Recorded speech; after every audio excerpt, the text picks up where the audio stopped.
Сәлем оқушылар, студенттер, қалайсыздар? Бүгінгі сабағымыз Python сабағы, кіріспе сабақ.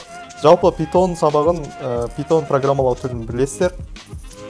Не үшін Python'ды қазірден бастап, даже кішкентай балаларға арналған Python программалары бар. Не үшін қазірден бастап Python'ды үйреніп жатыр дейсіздер? Python алғашқы рет ол осы жақында соңғы 10 жылдықта шыға бастаған тіл. Яғни бізде бар тілдер қандай? C++, Pascal, C#, Java, PHP. Яғни Pascal'дің қазіргі уақыты өтіп бара жатыр. Сөйтіп C++-тен C-дан шығып енді Pythonға көшіп жатырмыз. Python бірінші кезекте өте жеңіл және оқуға ыңғайлы оп-оңай тіл. Яғни любой сөзі ағылшын тілінен аударылған. Яғни ағылшынша тіл білсеңіз болды, түсінікті сізге. Яғни басқа тілден, мысалы C++ білсеңіз, сізге Python оңай болады. Жалпы Python'ды қайда жазып аламыз? Бірінші мысалы браузерде, мысалы Google-ға жазсаңыздар, сіздерде Anacondaның өзінің сайты бар, anaconda.com-да. Сол жақтан өзіңізге керекті неңіз жазып алыңыз. Anaconda. Download деңіз. Ағылшынша. Anaconda өте ыңғайлы қолданғанға. Сіздерге ссылкасын беремін. Керек өзіңізге, мысалы Windows-қа керегін таңдап аласыз, Mac-қа, Linux-қа үшеуіне де бар. Керегін өзіңізге таңдап аласыздар Anaconda-дан. Енді мен өзім қазір Anaconda-ны жазбаймын, менде бар Anaconda уже.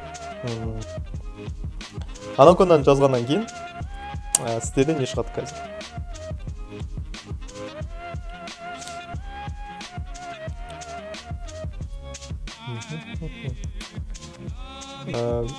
Осындай окно шығады. Енді бұл окно сіздерде қолдануға ыңғайлы. Python 3-дің IDE-сін қолданғаннан көрі Anaconda-ны қолданған өте ыңғайлы. Сол жақта Jupyter деген бар, ноутбук. Соны launch яғни қосасыздар. Ол сіздерді браузерге автоматически береді. Енді осындай сіздерде файловый директория шығады. Енді бұл жақта бір ыңғайлысы сіздерге қолдануға болады. Мысалы, desktop деген рабочий стол. Documents, movies білесіздер. Мен мысалы desktopқа осы сабақты нетіп қояйын. Сол үшін жаңа бір папка ашамын. Папка это folder, да? Жаңа папка ашылды. Institute folder деп ашылды. Енді мен оның несін өзгертейін.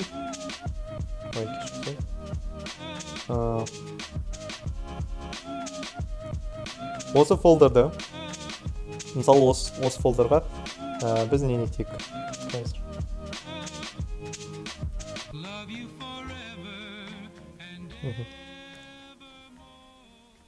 Осы фолдерда жаңа программа ашайық. Программа деген әлі Python 3 деп тұр. Соны ашайық. Және бірден атын өзгертейік. Мысалы, бүгінгі сабақ, кіріспе сабақ. Кіріспе сабақ. Жалпы, Python'ды қалай жазу, қалай нету түсінікті деп ойлаймын. Енді сіздерде простой қолданулары бар. Мысалы, айнымалыны алған, мысалы A тең 3 деп, осыны программаға шығару керек. Енді бұл жақта сіздерде мынандай строкалардан тұрады. Бұлар kernel деп аталады. Бірінші былай істейін. Кодтың оны markdown дейін.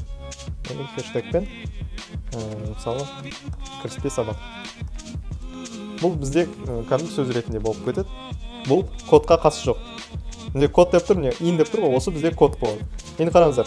Мысалы A тең мысалы 3 болсын. Мен оны программаға шығарайын. Print A. Менде көріңіздер шығарып береді. Енді міне келесі кернелге көшеді.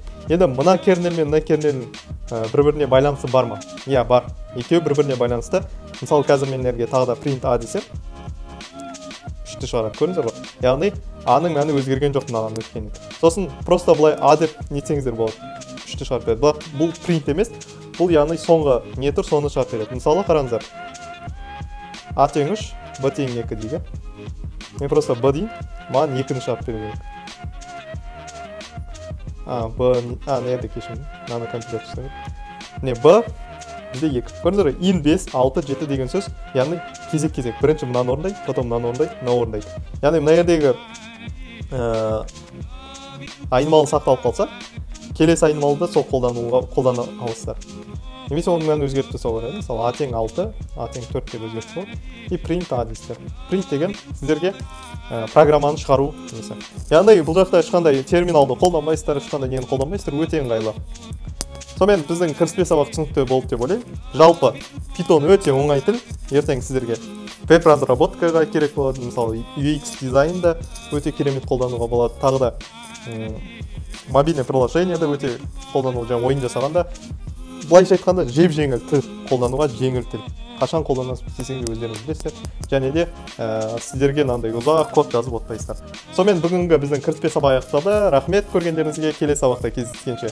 Келесі сабақта бізде ең маңызды жері тип данных өтеміз.